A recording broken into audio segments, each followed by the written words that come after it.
Tahun 1998, Indonesia mengalami krisis paling parah dalam sejarah modern.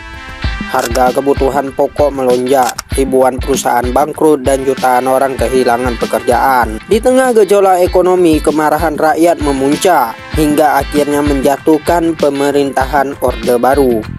Bagaimana semua ini bisa terjadi?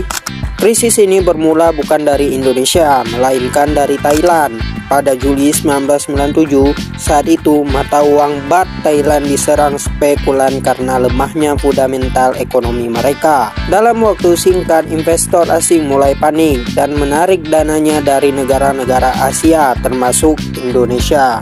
Nilai tukar rupiah yang sebelumnya stabil di kisaran 2.000 per dolar terus merosot. Pada Januari 1998, rupiah sempat menyentuh angka 16.800 per dolar.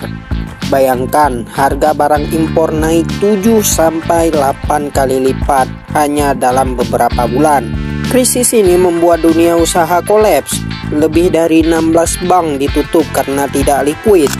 Pengangguran melonjak dan inflasi tak terkendali. Menurut data BPS, tingkat inflasi tahunan tahun 1998 mencapai 77,6%.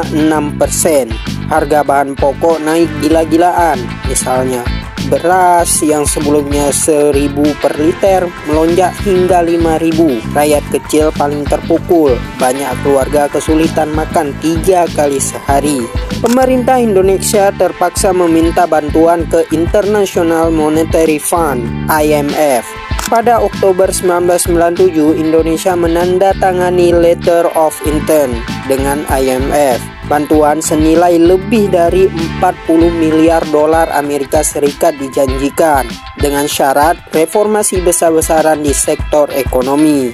Namun syarat-syarat itu malah memperburuk keadaan. Subsidi dicabut, harga BBM dan listrik naik, dan kepercayaan rakyat semakin runtuh. Rakyat tidak hanya lapar secara ekonomi, tapi juga marah secara politik.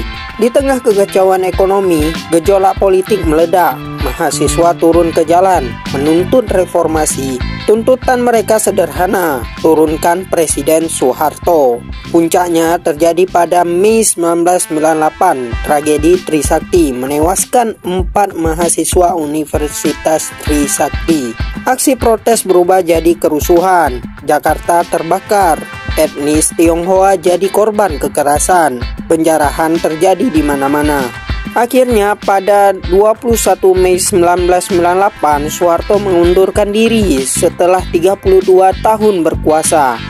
Wakil Presiden B.J. Habibie mengambil alih kepemimpinan dan menjadi presiden ketiga Indonesia. Setelah krisis, Indonesia memasuki era reformasi. Sistem politik mulai dibuka, desentralisasi diberlakukan, dan banyak undang-undang baru lahir untuk memperbaiki sistem ekonomi.